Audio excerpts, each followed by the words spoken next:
Good afternoon, everyone. Welcome to the Renfrew Center Foundation's webinar, Celebrating Self-Compassion, Tools to Support Recovery Throughout the Holiday Season. For those of you who don't know me, my name is Erin Byerly, and I'm your Alumni Services Coordinator, and I'll be the moderator for today's presentation. Before I introduce you all to our presenter today, Samantha Orbke, team leader at the Renfrew Center of Nashville, I want to go over a few announcements and to give others a little bit of extra time to join. So first off, we want to make sure that you all know we have most sites return to in-person services. If you visit our website, renfrewcenter.com, you'll be able to find the full list there. We've also got some exciting rebroadcasts happening from two of our webinars this past year to provide a little additional support. So on January 11th, we will be rebroadcasting Jacqueline Wise's Fighting Fat Phobia and Weight Stigma in Recovery. And on January 25th, you can watch Samantha DeCaro's The Body Image Toolkit, Building a Better Relationship with Your Body. And at any point in time, we encourage you all to check out our podcast, All Bodies, All Foods. So the most recent episode is up there. You can see it's hosted by Sam DeCaro, and we really encourage you all to check that out. So we also are still hosting our residential alumni support groups monthly. Next meeting is scheduled for January 10th from 4 to 5 p.m. And then we are still hosting our weekly BIPOC and SAGE outpatient groups if y'all are looking for more specific support related to your life and recovery. If you're interested in any of these, you can reach out to 1-800-RENFREW to learn a little bit more about the groups. And as always, registration for any of the events we've talked about and any other upcoming events are at renfrewcenter.com. So definitely check it out, get registered for the ones that are of interest to you. And if at any point in time now or in the future, you all feel like you need more support, please just feel free to reach out to us at 1-800-RENFREW, and we're happy to figure out what's the best way we can give you some support. So we'll get on with the reason y'all are here. We will be having question and answer at the end of the webinar. You can ask questions at any point in time using the chat feature. So it's at the bottom of your Zoom screen. Just make sure you are picking send to all panelists and not to everyone so that it's just coming to Sam and I. We'll also be emailing you all an evaluation form via email that you can easily complete online. This form is really helpful for us because it helps us with developing new and innovative programs to assist in your recovery. So please give that a look over and fill out for us to be as helpful as possible for y'all. But for now, I would like to introduce y'all to today's presenter. So Samantha Carter Orbke, LPC MHSP, is the team leader and alumni representative at the Renfrew Center of Nashville. Specializing in the treatment of eating disorders, substance use, and binge eating, Sam received her Master's of Education degree in Human Development Counseling from Vanderbilt University. Joining Renfrew in 2018, Sam previously had worked in residential and intensive outpatient settings for the treatment of substance use disorders. So I will now turn it over to Sam. Thanks, Erin. All right, well, happy to be here with everyone and excited to be talking about this topic and excited that you are interested in coming to this topic because, you know, I think we're entering into a season that is potentially full of emotion, can be difficult, can be, you know, full of joy, sadness, anger, just a mix of things. So just to walk us through what we'll be doing today. So I'm going to kind of walk us through the why, like why might we need this skill during this season? What is self-compassion? So some of you might be familiar with it, others not so much. And I think it's one that we can never hear about it too much. I think it is a practice of repetition. So we'll get into the what is it, and then the how. So hopefully you'll leave here today with some specific skills and practices that maybe you can incorporate into your days and weeks in the upcoming month. So let's get started. All right, so why do we need self-compassion during this season? And as we're going through this, I encourage you to reflect on your own personal experiences. You know, that kind of talking in generalities here. Some of it might apply to you, some might not, but maybe just reflect on your why and why you decided to attend today. So first, I have a time of celebration, question mark, right? We're entering into a season of, New Year's celebration, different holidays and religious celebrations. And I think we get this message from, the media, everyone around us, commercials, that this is a time of joy and happiness and love and celebration. However, that might not reflect what we're actually experiencing during this season, and sort of that conflict between your reality and what you're surrounded with can come with some tension and certainly some emotion. So that might not be your experience. This season, we sometimes are around our families a bit more often, or around more people. There's more gatherings, there's more events, and that might also come with emotion, tension, conflict. It might not be something you're necessarily looking forward to or a positive thing.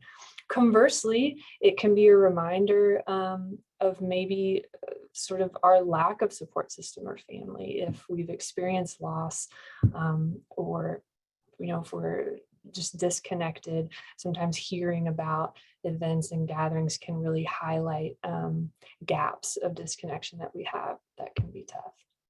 It's a time of reflection, right? Everyone's talking about the new year, kind of year in review, resolutions, if people do that. And so that can bring up memories, it can bring up experiences that can also come with emotions. This will be a theme today. And of course, we live in a culture where a lot of events and social gatherings center around food. That's just, a part of how we do. So that can come with a lot more food talk, diet talk, different resolutions that reinforce diet culture or promote weight stigmas, just the things that are really unhelpful in general, especially in eating disorder recovery and the treatment process. So that can be extra frustrating, especially if your treatment circles have been safe spaces or promote what you're trying to do differently, and everyone's on the same page. And then you leave that bubble and go to your respective social and family gatherings, and it might be the complete opposite message. That can be really difficult to navigate during this time. So all of these things can come with emotions, and we each have a relationship to our own emotions. So noticing you might have reactions to them, or it might feel overwhelming, urges to avoid your emotions or use familiar ED behaviors or EDBs, which can also lead to just an overall feeling of isolation or disconnection, right? We might feel disconnected from the people and scenes that we're in. We can also feel disconnected and isolated from ourselves and our own experience. And we know that the feeling of isolation and disconnection can be a source of suffering. This is already potentially a hard season full of emotions, and then we can add that feeling of disconnection if we are sort of rejecting or invalidating our own experience. So hopefully by the end of this, you are equipped with some tools to help approach and navigate your own feelings and experiences that can come with the season that we're entering in. All right. So what is it? What is self-compassion? Quick answer, it has 3 components. So it is a practice that includes self-kindness, common humanity, and mindfulness. Mindfulness is like what it's all wrapped up in, and definitely a foundational piece. So next we're going to get into what do we mean by each of these 3, and how do they help sort of combat the things that might come up that can make navigating our emotions difficult. So we'll start with self-kindness. So this is a practice to sort of offset or interact with the self-criticism that can come up. And when we say self-criticism, we're talking about when we actively ignore our pain or are judgmental or critical to our suffering or feelings of inadequacy. So this can be unhelpful because it can reinforce those negative core beliefs that we have. It can maintain feelings of depression or anxiety or eating disorders. And when we are judging or self-critical, it can activate what's called that threat defense system. So we can perceive or experience our telling ourselves that we're not good enough, or we're a failure, I can't believe I did that, or I shouldn't be feeling that. Sometimes we experience that as a threat. It's a threat to our sense of self or self-concept. And so this can activate that fight or flight system in us. It can release cortisol, that stress hormone, and adrenaline. And if we're constantly self-critical, those systems are sort of always activated, which can impact all areas of our functioning. It can make certainly experiencing our emotions and our emotion regulation more difficult, can impact our sleep, our ability to be present. I mean, we all know kind of those chronic experiences of stress.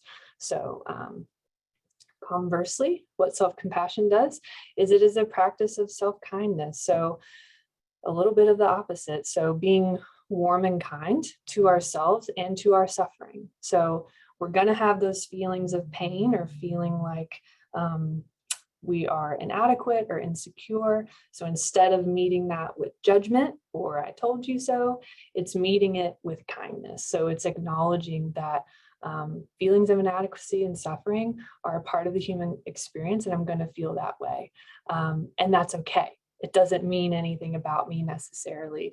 So that warmth can support our sense of self-worth and being enough, which can combat certainly the eating disorder and acceptance of who we are. And conversely, if we meet ourselves with acceptance and warmth, it's not activating that threat defense system. We don't see that as a threat.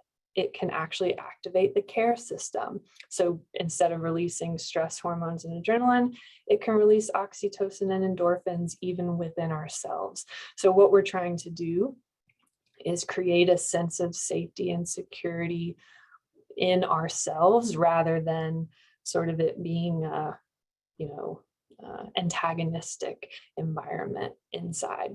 Because we know, just like with another person, when we feel safe, when we feel heard, we're more likely to be open with our feelings, and we can practice flexibility versus if we're in an unsafe environment, we're going to protect ourselves. So thinking about this as what's happening inside of us. So there's self-kindness in a nutshell.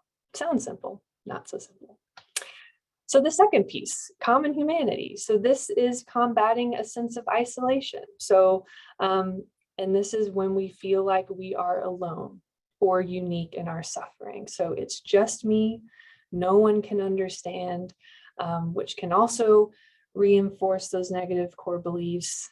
If we sort of hole up and isolate externally or internally, that's an environment that can allow shame to thrive, which of course we know props up the eating disorder, because it says there's something wrong with me and I'm the only one. So the practice of common humanity is recognizing that all people struggle, all people suffer and experience pain. That is a shared part of the human experience. So even though it might feel like I'm alone or I'm the only one, I know on some level that I'm not. So it's this practice of staying connected to maybe immediate people in your life that you know struggle with similar emotions or experiences, but also sort of on a macro level, connecting with other people. So this supports the practice of vulnerability, and long-term can reduce that sense of shame by sharing our experience and feeling connection after that. All right, and lastly, the practice of mindfulness. So what this helps us combat is the tendency to either over-identify with our emotions, so feeling like we are our feelings, being all consumed, not being able to see past them, or a total avoidance of our feelings. So spending all of our time trying to not feel or duck and dodge them, which we know maybe in the moment we find relief from those emotions. However, in the long term, emotion avoidance makes our emotions feel more intense and overwhelming eventually because they don't go away. We just sort of delay them. So the intensity of emotions, by either over-identifying with them or trying to avoid them, can lead to more intense urges to act on those emotion-driven behaviors or those eating disorder behaviors. We can be very reactive because we're feeling overwhelmed either way. So the practice of mindfulness is acknowledging that the feelings are there. So the practice of observing how we're feeling without trying to avoid or suppress them, trying to be open, non-judgmental, validating of them, allowing them to come in. Because if you're familiar with what we talk about here at Run Through the natural course of emotions, if we allow our emotions to come, get out of the way, see that they're there, they will do their thing and they will eventually run their course. However, when we interrupt that process with our avoidance, it can only sort of lead to them staying elevated or more intense in the long term. And really the biggest piece of this is if we are going to approach our feelings and our pain differently with compassion versus with judgment, we need to be with that feeling long enough to then respond with kindness. Because I can't be validating and kind and warm to a feeling that I'm not acknowledging. So I think of it as like holding it, looking at it, seeing it, and then we can be more kind and validating towards it. So kind of in a nutshell, overview of the purpose of those three components of self-compassion. All right, so if you're like, cool, Sam, that sounds really simple and that's really, really hard. I want you to know, I hear you, I see you, because this is very difficult. And in this time, I want you to reflect on maybe if you are familiar with self-compassion, the practice, if your team has maybe encouraged or advised it, but you find it's really hard to practice, reflecting on why is that for you?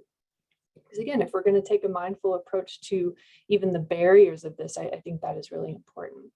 And if you're unsure of why it's difficult, if you can't put your finger on it, you can always ask yourself, kind of imagine if you did, if you were more compassionate towards your experience, then what would happen? What would that feel like? What would you be worried about? What could it mean about you? And different responses I've heard from others is maybe it doesn't feel true, like it feels inauthentic, and that might feel like it goes against your value system. You can't buy into it, or it feels like it's not changing anything, right? My pain is still there, the circumstances are still the same, so what's the point? Or worried that maybe I'll begin to excuse this and that behavior. Well, if I'm kind of going easy on myself, if that's your appraisal of it, then I'll engage in these behaviors and I don't want to do that. Or you'll lose motivation, right? I won't be as driven or disciplined if I go easier on myself. And maybe I don't deserve it. Maybe it's hard to be kind to my experience if I don't think I'm worthy of that, if I don't think I'm deserving of that, etc. So I encourage you to reflect on what might it be for you if you've noticed some difficulty in this practice. And we know that, yes, it's not going to change anything overnight. There's no magic to it. However, if you can identify with patterns of self-critical thinking or isolating or feeling like you're alone or emotion avoidance, we know that those patterns of relating to your experience didn't happen overnight. They developed over years. And so the practice of self-compassion is about creating a new pattern of relating to yourself and sort of opening up those new neural pathways, right? We've probably heard what fires together, wires together. So this is changing your brain to relate to your emotions in a different way. And that's going to take a lot of time. So I think with this too, being patient with your experience. I like to think of it, it's like you're developing a skill, just like anything else, like ice skating or surfing. Those are two things that sound really, really difficult for me. I've never tried surfing, have tried ice skating. It was really hard and I threw in the towel, right? I still can't ice skate because I gave up as soon as I tried. So it's one of those things too that just trusting that the more you practice, it might start to change how you feel about yourself and your feelings. And the good news is you don't have to wait to feel like, if part of your struggle is I don't feel worthy of my own compassion, or I don't feel like I deserve it, you don't have to wait until you feel like you deserve it to practice it. I would argue actually the reverse. Sometimes we have to lead with the behavior, and then how we feel about ourselves might change over time.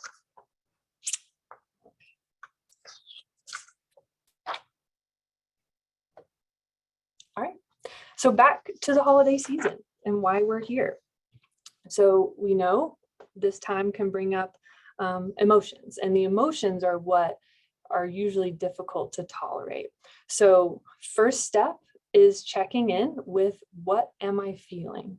So always back to basics. If you're noticing you're feeling distressed, if you're noticing you're having urges to want to get out of that experience, maybe taking a beat, checking in. If you're familiar with Rimford, do a 3-point check. What am I feeling? What am I thinking? What's happening in my body, and what urges am I having? That can maybe point you in the direction of what is the emotion, and asking yourself, what is this emotion telling me that I need? Because we know emotions aren't good or bad. Some are just more or less comfortable to feel. So if I'm trusting that my emotions are there for a reason, it's information, it's telling me what I need, or it's pointing me in a direction of my values, what is it that it's telling me? So just as an example, what we mean by this, so if I notice I'm feeling kind of sad or disappointed, that sadness tells me that there's something that I care about or that is important to me that has changed, or that is missing, or that I've lost, right? And usually in my body, I might feel kind of heavy. I might have a pit in my stomach. I might feel tired. I might feel the urge to cry. And so that's highlighting that there's something that's important to me that needs my attention. Something has changed. I need to process that. I need to really reflect on that. I need connection. I need to reach out to other people if I have people available to me to help me process this, to get support around that, and really feel through this thing that hurts. Right? That's an example of how you could recognize and respond to that sadness. Or if you're feeling frustrated or you're feeling angry, right? What is that emotion telling you? Anger usually tells us that there's some sort of injustice, right? There's something that I value or care about that is being threatened, or there's been a boundary that has been crossed. And so what our body does in anger is usually it's more of an activating emotion. So I might feel an increased heart rate. I might feel kind of restless or tight in my chest and my hands. I might feel the urge to move. So that emotion is usually calling us to defend the thing that has been threatened, or communicate what I need if the boundary has been crossed, or right the wrong through sort of empowerment and standing up for myself, right? That's an example of how we could respond to those needs. And at the very, very least, acknowledging that I'm feeling something and validating its existence. Because I think, in reflecting on the upcoming events you might have, or the spaces you're going to be in this season, you might be met with some invalidation, which could look like the person across from me isn't really reflecting what I'm feeling, right? I might be feeling kind of mixed emotions or unsure or sad, but everyone around me is really, really happy, or at least showing that they're happy. So then I might start to question my own emotions, or if I'm feeling invalidated by my environment, I might start invalidating myself, right? And that can lead to that feeling of disconnection and isolation. So a little bit of validation can go a long way, which we'll get to in a minute with specific practices. So now I like to think of self-compassion as a verb. It is an action. So that's why I'd like to spend the rest of the time walking through some practical tools and exercises that you can incorporate, hopefully, if any of this connects with you. All right. So the first practice is called a self-compassion break. Some of you might have heard about this. This is one of my favorite ones because it doesn't require a lot of time or resources. It can be done in a matter of minutes. It can be done as a writing exercise if you do have time to set aside. It can be done silently in your own head, right? You can be doing it and no one know that you're doing it. But this is a practice I think we could find an opportunity to do it every single day if we were looking for it. So you're welcome to, if you want to get something out, pen and paper to write, if you want to write this through, I'll walk you through what it looks like. So first thing you would do is just bring awareness to a situation that you're noticing is difficult. If you're having some judgments or criticism, or you're noticing an emotion you're experiencing that might be kind of difficult for you to hold, or you're having a hard time letting in.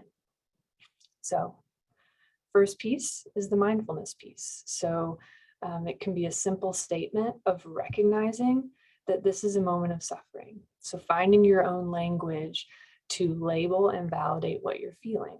So it could be recognizing, like, this situation hurts right now. This is painful. This is stressful. I'm feeling overwhelmed. I'm feeling really angry in this moment. And if you want to take it a step further, you can write out, it makes sense why I'm feeling this way because this is a hard season for me, because I'm trying to make these changes in treatment and with my team that are really difficult. And this is my first holiday season in recovery, right? Labeling and validating what you're feeling, a simple statement. Part two is recognizing that common humanity piece. So some sort of sentence or statement that recognizes I'm not the only person that has ever felt this way. So other people feel this way too. If you can identify specific people you know, even better.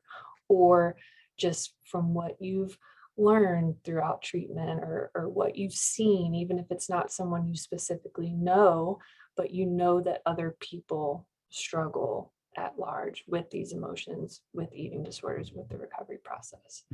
So just some sort of validating statement that feels connecting to you. And you can practice validation here too, of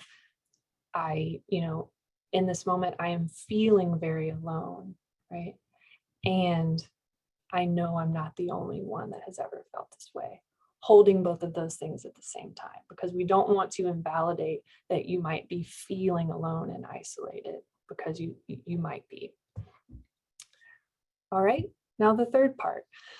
So this is the approaching how you're feeling with kindness. So you can also incorporate into this third piece a connection with your body and with yourself. So or not, whichever you feel comfortable with. So option to put your hands over your heart or somewhere else on your body that feels comforting or connecting. And if that's something that's not comfortable for you, that is totally fine too. And then finding some sort of kind statement that feels warm and comforting to you. So maybe asking yourself, with this feeling that I'm having, what do I need to hear right now? So it can be something like, may I be patient with myself as I am learning to let these emotions in. Telling yourself, I'm here for you, right? I'm here with you. I see you. I'm not going anywhere. May I learn to accept myself and my emotions. May I practice listening to what I need. I think there can be value in those statements of acknowledging what you want to be true, right? Because if any part of your barrier to this practice is it doesn't feel authentic, then I think it can be perhaps a little more real and more vulnerable to acknowledge what I want to be true. So like a wish, may I learn to be patient, something like that. Or may I learn to be kind to myself. That's still a warm statement, and might acknowledge that you're not quite there yet. So finding something that connects with you. And that's it. There's your self-compassion break. So this could be something if you're in a situation and you're noticing you're feeling a lot of feelings and you need a timeout, you can be like, I'm going to run to the restroom. I'm going to go walk the dog. I'm going to go upstairs for a second, take 5 minutes. You can write it out. You can say it to yourself. You could sort of pre-record something like an audio, I'm not good with phones, audio message or something, a voice memo. That's what it is. You can record a voice memo on your phone for you to hear back. Lots of options with this, but it's quick, doesn't involve too much. So hopefully very accessible. Okay. Other option. So this can be more of a journaling exercise. Maybe if you have a bit more time, or if there's something that you anticipate being kind of difficult that you could plan for ahead of time. This is sort of how you would approach a friend. So again, always starting with acknowledging what's difficult. So writing about an emotion or experience that you're struggling with or you anticipate struggling with. And so then kind of taking yourself out of your own experience, but imagining calling to mind someone that you really care about or can easily access empathy, compassion, encouragement for, picturing them, imagining that they're going through the same thing that you just wrote about. And then you can write out, how would you respond to them if you were present, if you were hearing what they were saying, if you were able to access love and kindness? What would you say back to them if they shared their struggle? So keeping in mind validation, kindness, reflecting what you're hearing, encouragement, just writing that out.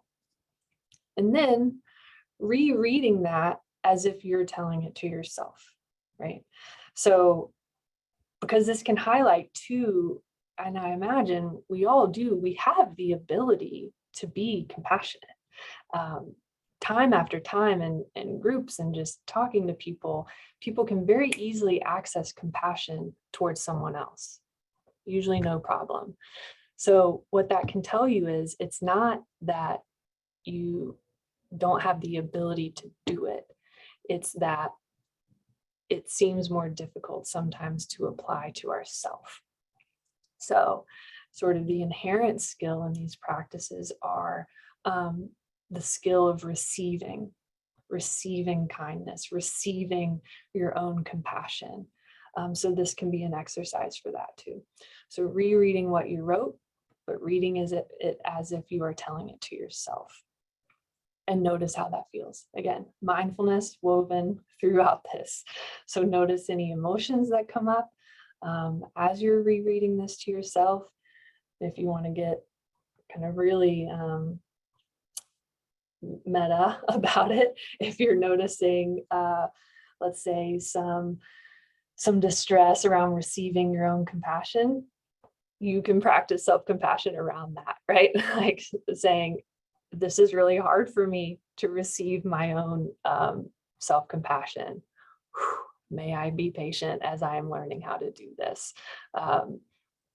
So again, lots of ways, even in these practices, if there are emotions come up, then you can practice it with that.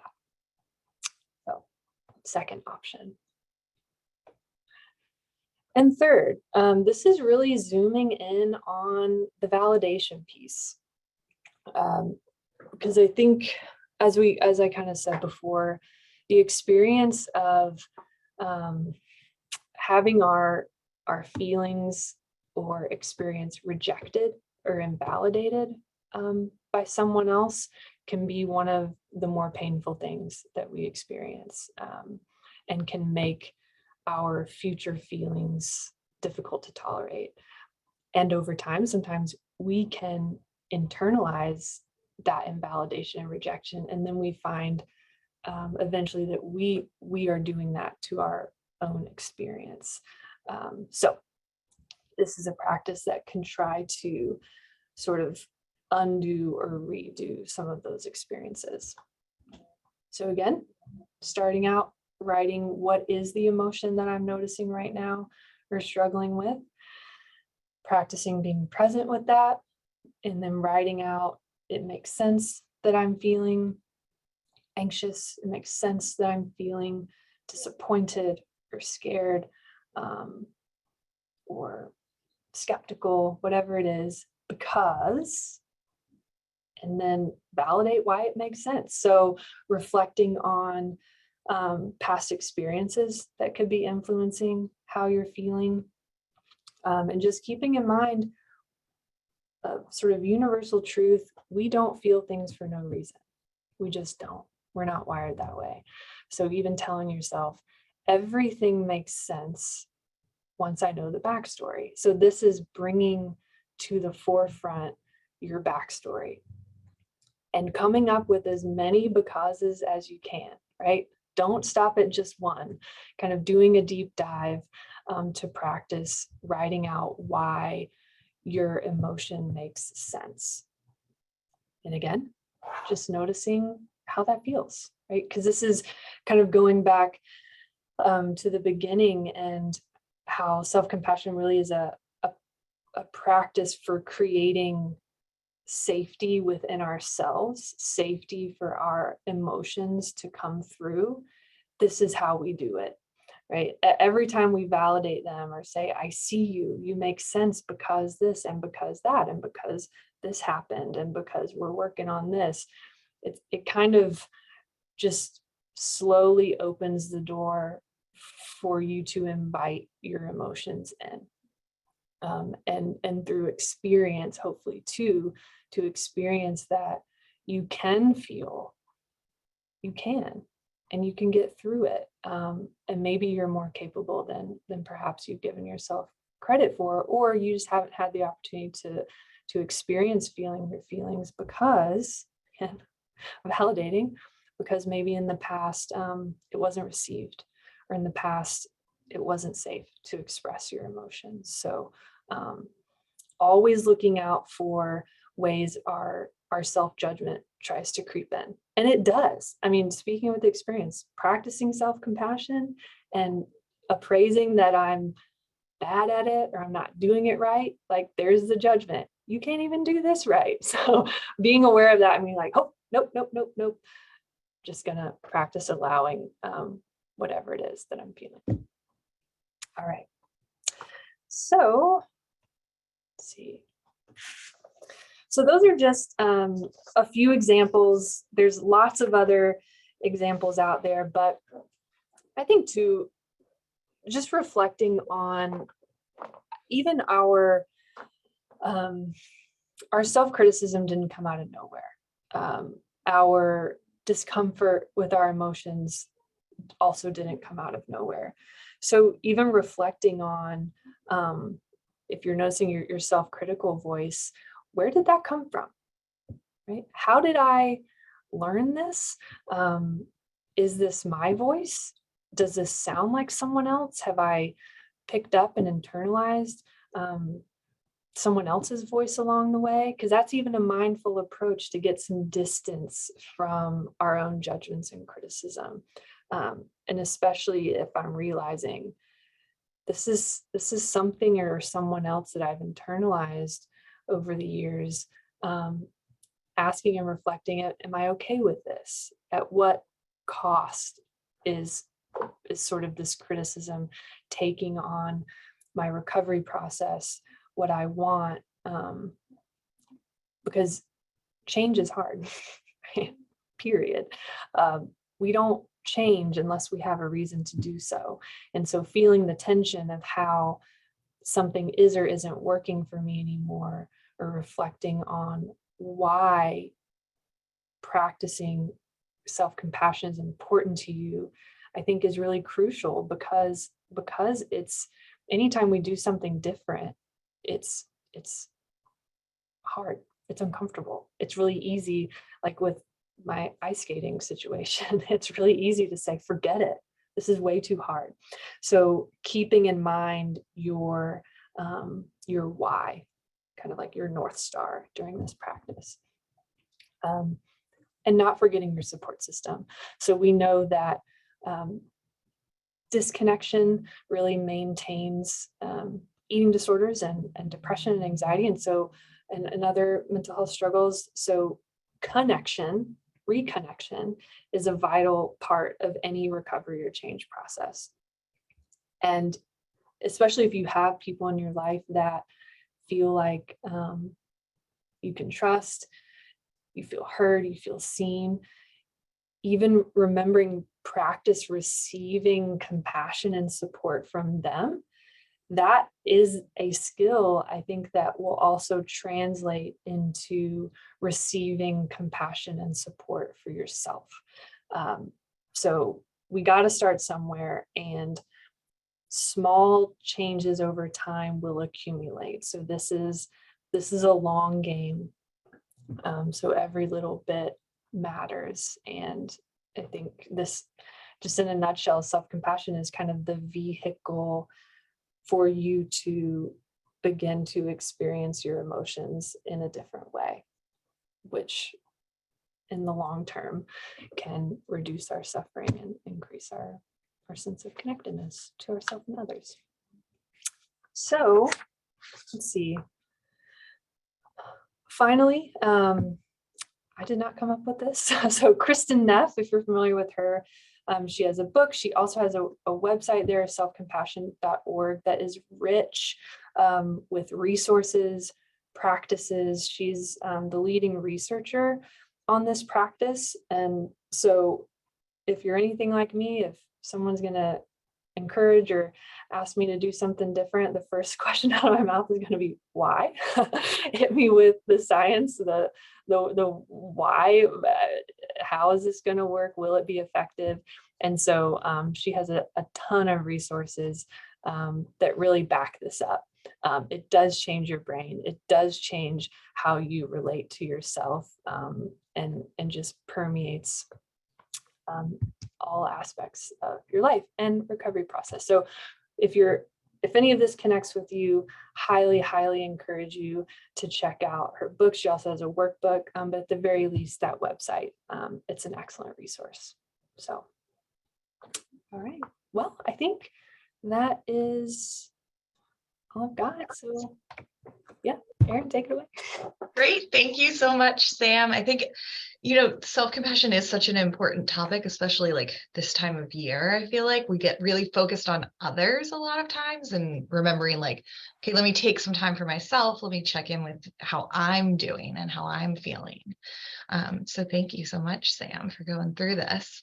So I know we've already gotten a few questions, but please continue to put them in the chat. Again, just due to hosts and panelists. And that way we will be able to see them. But to get us started, I guess, Sam, you talked about like kind of thinking about where that voice maybe came from, that self-critical voice. And how do we handle the situation if maybe some of the people we're seeing around the holiday season are where that voice kind of came from? Like, how do we manage, like, okay, I'm working on my self-compassion, and yet I'm maybe around people that are reinforcing that self-critical voice? Yeah, that's a great question, and real, and is likely to happen. So first of all, I feel you on that. And I think that's where a lot of the prep work can come in on the front end. So using your team and your treatment spaces. Also, if you have any good supports or friends that also get it, to intentionally prep for this. So to anticipate, I'm going to be hearing the actual words and phrases and sentiments that I've noticed I've internalized as my own self-criticism, and being proactive in that process, right? Because the piece of mindfulness is getting some distance from it, to know it's coming, to see it's coming, have maybe your self-compassion break already ready, write it out, have a voice memo, and acknowledge the emotions that are coming up there. So validating, this is going to be really hard for me. Maybe it's going to be frustrating. I might feel, I think anger is an untapped resource sometimes that can lead to a sense of empowerment, or even talking with your therapist or your team about emotional boundaries. So going in, kind of trying to have that invisible wall of, I know I'm going to hear it, and how can I reduce the impact of it? And if it does kind of get to me, be kind to myself during the process, right? Knowing that if you're there for a few days or a week, this will end. So going into it with intention and having grace, and leaning on your support system if like there's no way around it, this is going to stink. And okay, right? Reducing judgment. And that doesn't mean anything about me. That doesn't mean I'm doing anything wrong. Because sometimes when we are changing, but these environments and families and spaces aren't, that can be one of the hardest things, and can be really invalidating. So I'd say do a lot of prep work on the front end. Don't wing it. Because when we're in those spaces, it's like our lids get flipped and we forget everything. So oh yeah, prep ahead of time is what I would say. Yeah. And I love that you brought up like the emotional boundaries. And I think also sometimes, you talked about like, we have this idea that like the holidays are supposed to be like calm and peaceful and family. And it's like, sometimes it's like, no, holidays might be just me sitting at home with a hot chocolate and like watching a movie. And that can be okay too. And kind of giving ourselves that space and that compassion also, that like, it doesn't have to look like a Norman Rockwell painting. It can look very, very different and still be what we need and what's helpful for us. Yeah. What about kind of working on that self-compassion when, recovery is still really hard, it's still very difficult. And maybe you came into recovery or came into treatment a little bit later, or have been struggling with it for a while, but like that criticism that maybe comes up of, why didn't I do this sooner? Kind of thinking like, oh, things could be so different if I had done this earlier in life, like kind of that very critical hindsight that can come up. Yeah, that's a great question. I think first thing that comes to mind is call that question's bluff. Why didn't I do it sooner? Because the truth is, like, again, we don't do things for no reason. We don't feel things for no reason. Everything makes sense. And at least I'm a big believer that usually at any point in our lives, we're doing the best we can in the circumstances that we're in. So that sounds like a question that would be really worth exploring, to even validate, why I didn't do this sooner. What were the circumstances? What were the barriers? What was I afraid of? What was I not ready for? Okay, it makes sense that I didn't do this sooner because. So there's your validation practice, because it sort of embodies that practice of accepting things as they are, allowing my experiences to be what they are, because I bet there's a very, very good and understandable reason why you didn't get help sooner. Because if you could have, you probably would have, so even just allowing of that.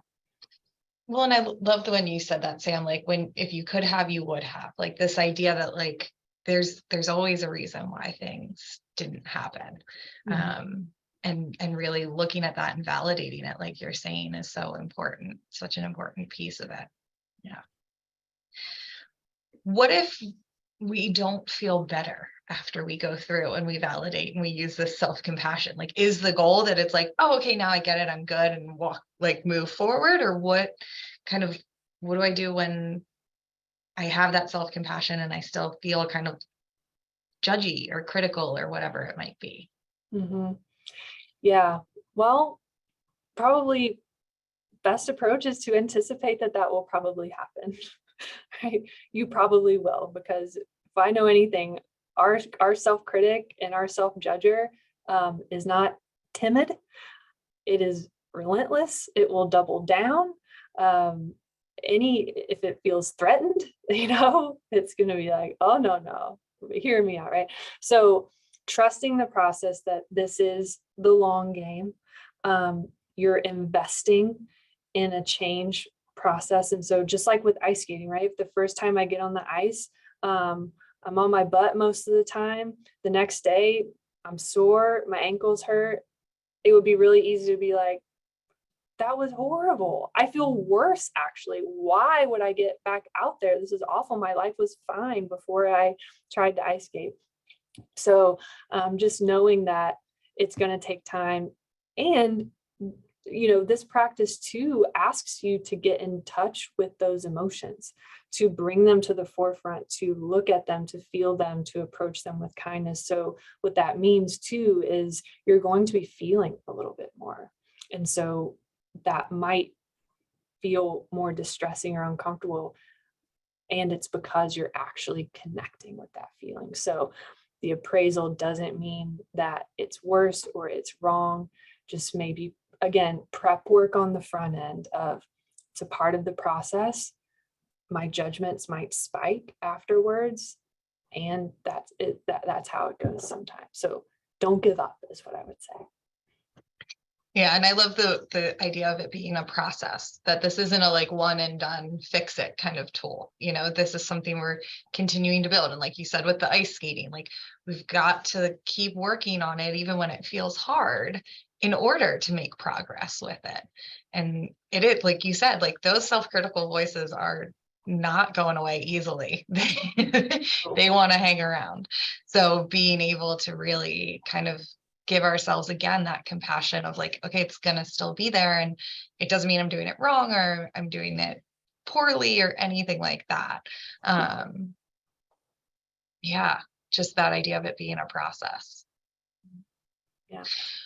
Sam, what if I'm getting like messages from people around me that like it won't work or it doesn't, it's like a waste of time? Yeah, well, I'd say boo. First, no. Well, I think my first approach would be curious about why would they say that? Like, what is their motivation there? What's their buy-in to not supporting me in doing this, or kind of anticipating that it won't be effective? What do they have to gain by that is true? Such that, again, trying to kind of distance yourself from that response, because what do they have to gain by that, right? Are they part of the voices that maybe are critical, that I've internalized, that are having their own responses to me working on myself, healing, getting better, right? Because sometimes if I start to change, that can shine a light on other people's stuff that are in the system. So they might have something to gain by me not practicing that, because it kind of keeps them in the dark. So I think I would just be curious about that. And if someone in your, on your professional team or treatment circle is talking about this, and you trust them, you feel like they know you don't have any reason to believe that they'd be, blowing smoke, or that Kristen Neff will have wasted 30 years of her life researching and collecting data on this, kind of keeping that in mind of like, maybe if you're motivated to trust the people that you trust, and just take a curious approach to the naysayers. Why would they be saying this, versus just taking it on as truth? Yeah, I love that idea of curiosity, like really thinking instead of just like taking it in, like you said, like really thinking like, but wait, why? Like, this doesn't seem to be hurting you, that I'm being more compassionate to myself. So what about it is leading to this? Mm-hmm. Yeah. And I know you touched on this a little bit, Sam, but like, what about that fear that it's going to make us not as driven, not as motivated, lazy? Right. Well, and I think that's a big misconception about this practice. And Kristen gets into this a bit, but the difference between self-compassion and self-pity. And, when we get in kind of that self-pity place, we're not calling ourselves to continue to make progress. We're not encouraging ourselves to move towards our values. So self-compassion can be that, being kind and warm and saying, I believe in you enough, and this is important to us that we can keep going. So it can kind of be that strangely motivating, but motivating through encouragement rather than motivating through fear, right? Think about it like when you were younger, if someone was constantly criticizing, like, stop doing that, be better, da da da da da da, it probably led to behavior change. Like we probably tried to do something different versus if someone was like, hey, that, more of that, nice job, I see you, you're doing great. That also probably led to behavior change. So both of those routes can get us to the same end. One is very fear driven, right? And one is like, okay, I can do this. So I think there can be a momentum with self-compassion, because we are continuing to encourage ourselves to move forward, but we're doing it recognizing what we're feeling and what we need and why it's important to us versus just judging and shaming our way forward. Yeah, I love that idea that it's like, okay, both routes can move us forward, but one is going to move us forward in a different way and probably will last longer also. Like, you can think about those times where you've been kind of shamed into doing something, and the minute that shame isn't there anymore, you're like, I'm not doing it anymore. Like, Exactly. but when it's that self-compassion and that more supportive way, it's something like, oh, okay, like I kind of want to do this more. Exactly. Yeah. And then we've got time for one more. When somebody put in with like yoga, there'll be like sometimes like those self-compassion meditations. Is that going to hit similarly to some of the ones we've practiced with you today? Is that going to be different? Can that be like an add-on? Yeah, I would imagine it's going to be very similar. All the add-ons, like if you were to look through even the website, all of the various practices of this, there is absolutely a golden thread through all of them. It's all practicing the same skill. So I imagine in a yoga practice, it's bringing awareness to what you're feeling, probably a lot more body connection, which is always good. And then I bet it's just meeting that with warmth and validation. It's all the same thing. So I think, come at it from every different angle that you can. I would argue there's no wrong way to do this, and you probably never have too much. And especially like, I think incorporating like, whether it's an art practice or expression, incorporating your body or a movement way, there's so many different outlets rather than just writing. If that doesn't connect with you, find a way that connects with you, that incorporates the spirit of it. Yeah, I love that idea. Like just as much as we can. As much as we can is what we're going to do. Yes. All right. Well, Sam, thank you so much for this presentation and for taking the time out for that. I really, like I said at the beginning, I feel like this is such an important topic, especially at this time of year. So on behalf of myself and the Run for Center Foundation, I want to thank Sam for presenting today and thank all of you all for joining us, and hope to see you in February when we're back with the live webinars. Thank you all. Have a good day. Bye.